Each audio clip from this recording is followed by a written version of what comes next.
Good morning students. अपना topic चल रहा था मैट्रिक्स, और मैट्रिक्स के अंदर अपने जो लास्ट क्लास में कंप्लीट किया था solution of system of linear equation by using rank method. ना उसी पे बेस्ड अपना नेक्स्ट न्यूमेरिकल है question number 4। Investigate the value of lambda and mu so that the equation 2x + 3y + 5z = 9, 7x + 3y - 2z = 8, 2x + 3y + λz = μ have no solution, unique solution and infinite number of solution. तो सबसे पहले तो हमें क्या बनानी पड़ेगी? Augmented matrix. ठीक है, इन तीनों केसेस के लिए हमें लैम्डा और म्यू के लिए कंडीशंस फाइंड आउट करनी है। तो first we have to find augmented matrix. Now इसके लिए ऑगमेंटेड मैट्रिक्स क्या हो जाएगी? ऑगमेंटेड मैट्रिक्स अपन सी से डिनोट करते हैं, जिसमें मैट्रिक्स ए कोएफिशिएंट मैट्रिक्स और राइट हैंड साइड वैल्यूज को इन्वॉल्व करके हम कंबाइंड मैट्रिक्स बनाते हैं। तो सबसे पहले कोएफिशिएंट मैट्रिक्स ए की वैल्यू एक्स वाई जेड के कोएफिशिएंट। नाउ एक्स का कोएफिशिएंट है 2, 7, 2, वाई के कोएफिशिएंट है 3, 3, 3, जेड के कोएफिशिएंट है 5, -2, लैम्डा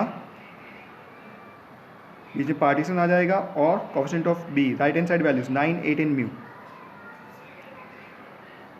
ना इस कंबाइंड मैट्रिक्स की फर्स्ट हमें रैंक फाइंड आउट करनी है, और रैंक फाइंड आउट करने के लिए एशेलन फॉर्म यूज़ करेंगे। First row first value use करके बॉटम दोनों एंट्री 0 करनी है। तो यहाँ पे 7 को 0 करने के लिए R1 को 7 से मल्टीप्लाई करेंगे और R2 को 2 से, और आपस में माइनस कर देंगे। तो फर्स्ट ऑपरेशन आपका R2 पे अप्लाई हो जाएगा।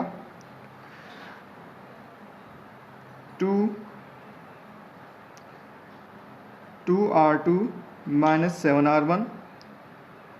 नेक्स्ट R3 फर्स्ट रो के नीचे 2 के नीचे जितने भी एलिमेंट हैं उन सबको 0 करना है, क्योंकि एशेलन फॉर्म में जितने भी जीरोस होंगे वो कहाँ होंगे? लेफ्ट एंड बॉटम के अंदर होंगे। इस 2 को 0 करने के लिए हम क्या करेंगे? R3 - R1। ना अप्लाई करो दोनों operations, 2R2 - 7R1 and R3 - R1।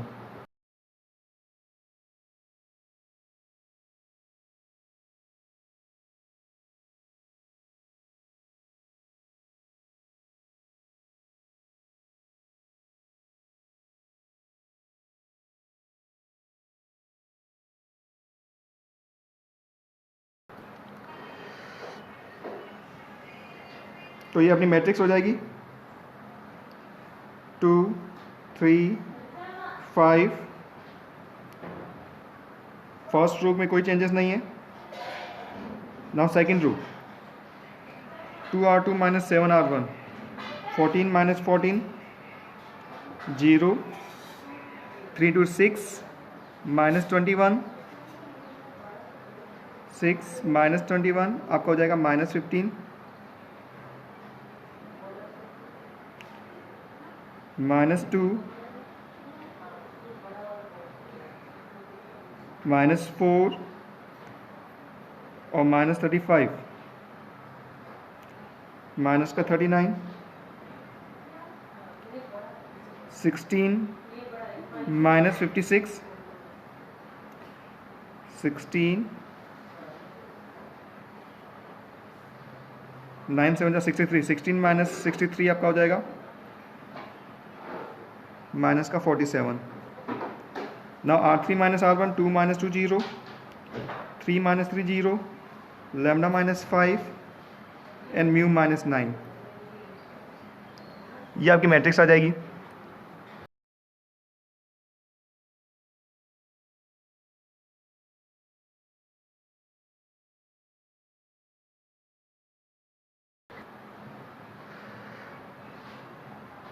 ना एशेलन फॉर्म में रिमेनिंग लेफ्ट एंड बॉटम कौन सा एलिमेंट हो गया? लैम्डा -5। अब लैम्डा की एग्जैक्ट वैल्यू नहीं है, तो इससे आगे इसको 0 करना पॉसिबल नहीं है। ना इसी कंडीशन से हमें रैंक कैलकुलेट करनी है। अब यहाँ पे हमें 3 केस कंसिडर करने हैं: नो सॉल्यूशन, यूनिक सॉल्यूशन और इनफाइनाइट नंबर ऑफ सॉल्यूशन। तो सबसे पहला केस आता है नो सॉल्यूशन। ना नो सॉल्यूशन कब आएगा? जब रैंक ऑफ ए मतलब लास्ट कॉलम हटाने के बाद, coefficient matrix A last column को एलिमिनेट करने के बाद जो मैट्रिक्स बचती है वो मैट्रिक्स ए कहलाएगी। इसकी रैंक कंबाइंड मैट्रिक्स यानी टोटल मैट्रिक्स की रैंक इक्वल नहीं है, तो अपना नो सॉल्यूशन आएगा। तो इसके लिए कंडीशन क्या बन सकती है कि दोनों की रैंक इक्वल नहीं हो। दोनों की रैंक इक्वल नहीं हो, कंडीशन क्या हो सकती है?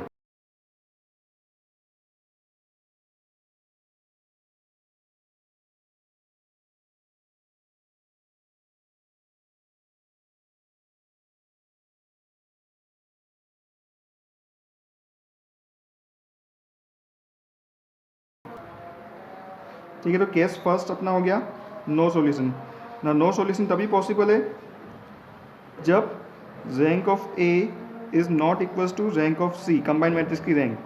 ना कंबाइंड मैट्रिक्स की रैंक ऑफ ए के इक्वल नहीं हो, उसी केस में नो सॉल्यूशन कंसिडर करेंगे। तो यहाँ अगर अपन म्यू नॉट इक्वल्स टू 9 ले लेते हैं और लैम्डा इक्वल्स टू 5, तो mu not equals to 9, total matrix की रैंक तो क्या हो गई, 3 हो गई। तो if mu not equals to 9 and lambda equals to 5, तो म्यू नॉट इक्वल्स टू 9 पे रैंक ऑफ कंबाइंड मैट्रिक्स तो क्या हो जाएगी, number of non zero row. Mu 9 के इक्वल नहीं है तो number of non zero row 3 आ गई। और लैम्डा इक्वल्स टू 5 है तो मैट्रिक्स ए की रैंक क्या हो जाएगी, lambda equals to 5, last element 0 हो गया, लैम्डा 5 - 5 0। तो अगर ये एलिमेंट 0 हो जाएगा तो रैंक ऑफ मैट्रिक्स ए कितनी हो जाएगी, नंबर ऑफ नॉन जीरो रो। ये एलिमेंट 0 हो गया है तो रैंक ऑफ मैट्रिक्स होगी 2, तो इक्वल नहीं आएगी। तो कंडीशन क्या रहेगी, mu not equals to 9 and lambda equals to 5। This is the first condition. Okay, now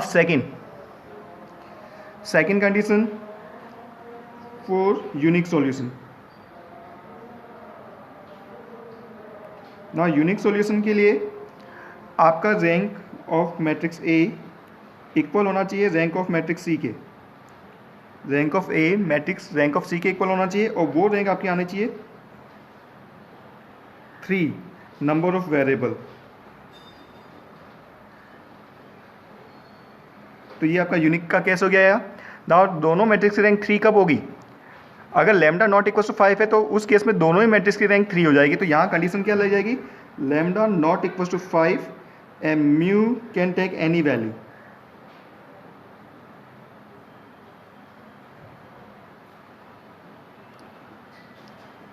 उस कंडीशन में लैम्डा नॉट इक्वल टू 5 है तो लैम्डा नॉट इक्वल टू 5 है, इसमें ये वाली क्वांटिटी 0 नहीं है। उस केस में कंबाइंड मैट्रिक्स में भी number of non zero row 3 होगी, चाहे म्यू 9 हो जाए तब भी कोई इफेक्ट नहीं पड़ेगा क्योंकि number of non zero row 3 हो गई।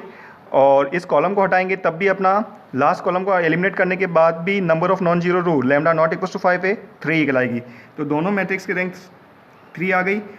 तो कंडीशन क्या होगी, lambda not equal to 5 and mu can take any value. Now case number third है इनफाइनाइट नंबर ऑफ सॉल्यूशंस।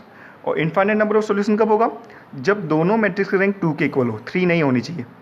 3 पे तो आपका यूनिक सॉल्यूशन आ रहा है, दोनों मैट्रिक्स की रैंक इक्वल है बट लेस देन 3 है, लेस देन 3 मतलब 2, तो ये दोनों एंट्रीज 0 होनी चाहिए।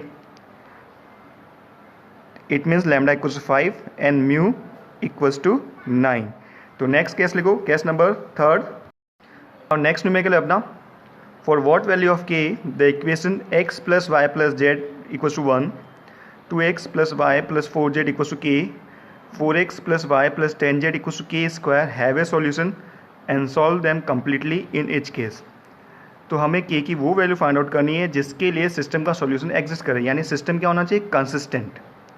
तो सबसे पहले तो हम क्या फाइंड आउट करेंगे, ऑगमेंटेड मैट्रिक्स। ना augmented matrix is given by, for the given system of equation is, augmented matrix को अपन सी से डिनोट करते हैं। सबसे first matrix A coefficient matrix आ जाएगी एक्स वाई जेड के कोएफिशिएंट। तो एक्स का कोएफिशिएंट आपका 1, 2 एंड 4 फर्स्ट कॉलम, वाई का कोएफिशिएंट 1, 1, 1 सेकेंड कॉलम, और जेड का कोएफिशिएंट हो गया 1, 4 and 10 third column. Slash B right hand side value जो आपकी आ रही है 1 k एंड k स्क्वायर। तो ये है आपकी ऑगमेंटेड मैट्रिक्स जिसमें मैट्रिक्स ए और राइट हैंड साइड वैल्यू को कंबाइन करके लिखते हैं। इसकी रैंक हमें कैलकुलेट करनी है फर्स्ट। नाउ सिस्टम कंसिस्टेंट कब होगा, जब रैंक ऑफ ए यानी लास्ट कॉलम को एलिमिनेट करने के बाद जो मैट्रिक्स आती है उसकी रैंक टोटल मैट्रिक्स की रैंक के इक्वल है, तो आपका सिस्टम कंसिस्टेंट कहलाएगा, अदरवाइज इनकंसिस्टेंट। और कंसिस्टेंट के केस में ही सिस्टम का सॉल्यूशन एग्जिस्ट करता है। तो first we have to find the rank of the augmented matrix. Echelon form use कर रहे हैं, तो जितने भी जीरोस अपन को कन्वर्ट करने हैं लेफ्ट एंड बॉटम, ठीक है। एशलन फॉर्म के अंदर अपन क्या करते हैं, जितने भी जीरोस होते हैं लेफ्ट एंड बॉटम में कन्वर्ट करते हैं। उसके बाद जो रैंक होती है वो होती है नंबर ऑफ नॉन जीरो रोज। जितने भी अगर एक भी एलिमेंट मैट्रिक्स के अंदर रो के अंदर एग्जिस्ट करता है तो वो नॉन जीरो में काउंट होगी। तो उससे हम रैंक कैलकुलेट करेंगे। अगर रैंक इक्वल आती है दोनों मैट्रिक्स की तो कंसिस्टेंट कहलाएगा, otherwise inconsistent. Now first we operate ना first row first element use करना है, बॉटम दोनों एलिमेंट जीरो करने हैं, तो R2 minus 2R1 and R4 minus 4R1। ठीक है, 2 और 4 को जीरो करने के लिए फर्स्ट रो को 2 और 4 से मल्टीप्लाई करके सेकंड और थर्ड रो में से माइनस करेंगे, तो ऑपरेशन क्या लगेगा अपना R2 minus 2R1 and R3 minus 4R1। Apply करो ऑपरेशन।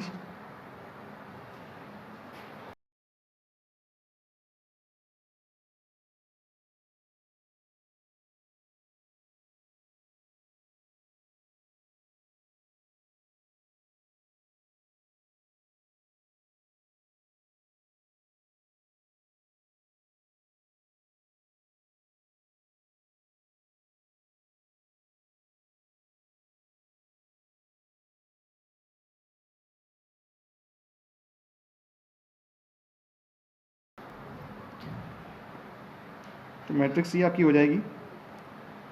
फर्स्ट रो को यूज़ करें तो फर्स्ट रो में कोई चेंजेस नहीं आएगा, 1 1 1, ये अपनी फर्स्ट रो हो गई।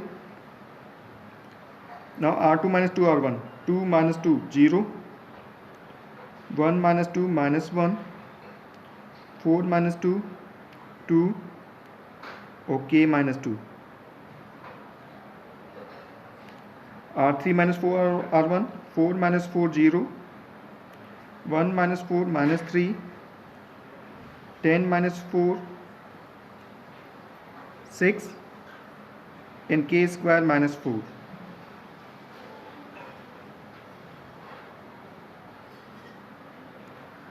ठीक है, नेक्स्ट लेफ्ट एंड बॉटम आपका एलिमेंट हो गया माइनस 3। इस माइनस 3 को जीरो करना है by using second row second element minus 1।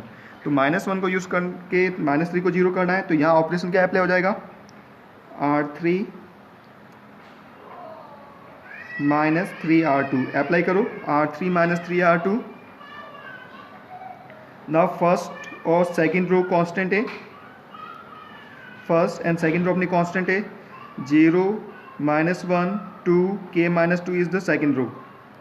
Second row को यूज़ करके थर्ड रो में माइनस 3 को जीरो कर रहे हैं, R3 minus 3R2, 0 minus 0 0, minus 3 plus 3 0, 6 minus 6 0, और ये आपका हो जाएगा K square minus 4 minus 3 K minus 2। इससे हम सिंप्लीफाई कर लेते हैं।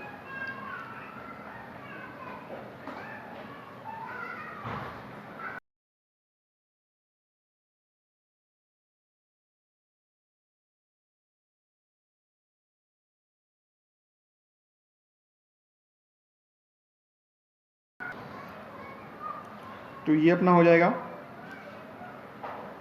1 1 1 0 माइनस 1 2 0 0 0 1 K माइनस 2। ये आपका हो जाएगा K square minus 3K, K square minus 3K minus 4 plus 6 plus 2। ना इसकी फैक्टर कर लेते हैं, तो फैक्टर क्या हो जाएंगे इसके, 1 1 1 0 minus 1 2 K minus 2 0 0 0, K square minus 3K plus 2 के फैक्टर, माइनस 3 के ऐसे दो पार्ट जो मल्टीप्लाई करने में प्लस का 2 दे, माइनस 1 एंड माइनस 2, तो फैक्टर क्या हो गया K minus 1 and K minus 2। अब हमें क्या पूछा था, सिस्टम कंसिस्टेंट होना चाहिए, सॉल्यूशन एग्जिस्ट करे, वो वैल्यू हमें K की फाइंड आउट करनी है।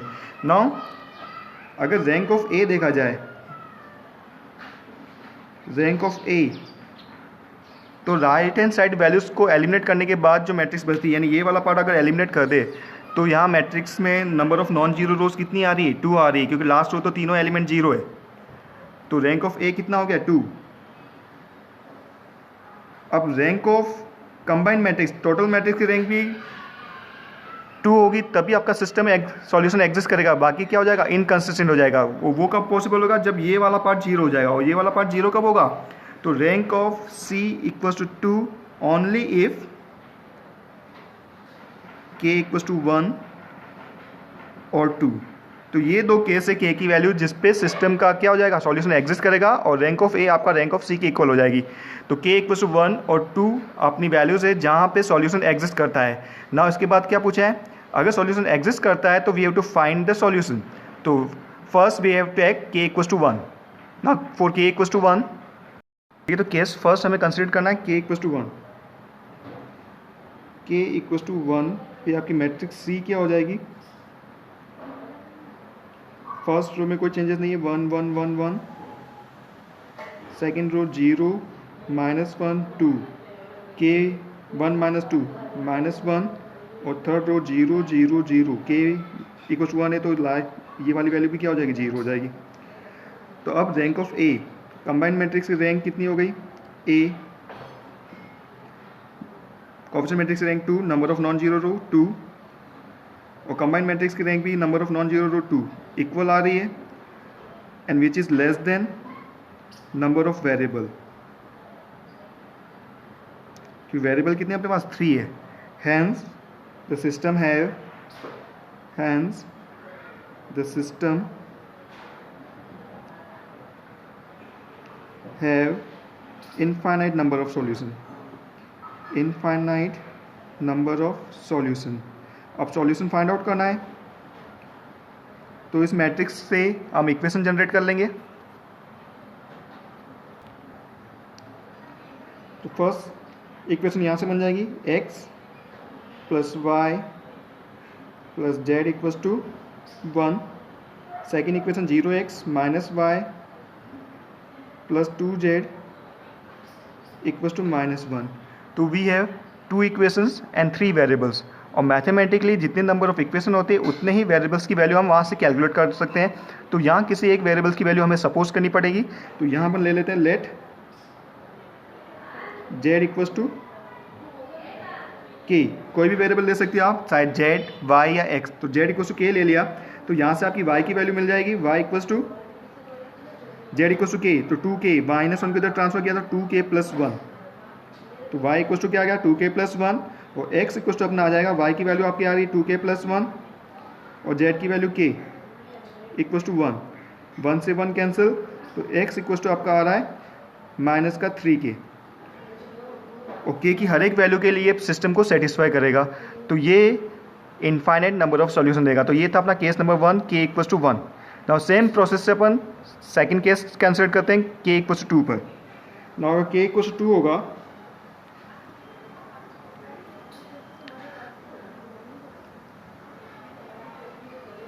तो आपकी कंबाइंड मैट्रिक्स क्या बन जाएगी, C equals to, first row में कोई चेंजेस नहीं है, 1 1 1, सेकेंड रो 0 -1 2, अब k -2 था, 2 - 2 आपका क्या हो जाएगा 0, और लास्ट रो 0। तो यहाँ पे भी rank of A equals to rank of C कितनी आ रही है, रैंक ऑफ A आपकी आ रही है 2, number of non zero row last column को एलिमिनेट करने के बाद, और rank of C combined matrix की रैंक भी आ रही है 2, which is less than number of variable, hence the system have infinite number of solution।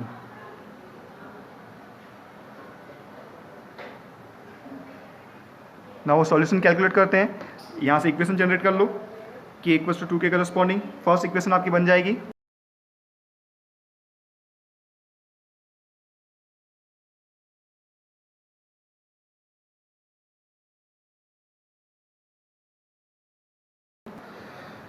Now k equals to 2 के करस्पॉन्डिंग आपकी इक्वेशन हो गई, x + y + z equals to 1, 0x - y + 2z equals to 0।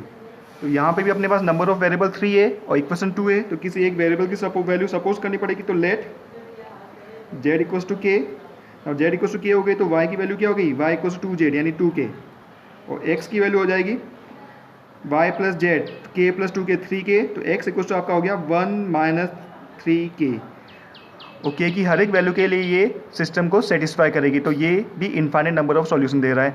तो ये था अपना आज का सेकंड न्यूमेरिकल, ठीक है। इससे आगे के क्वेश्चन जो अपन नेक्स्ट लेक्चर में कंप्लीट करेंगे। Thank you.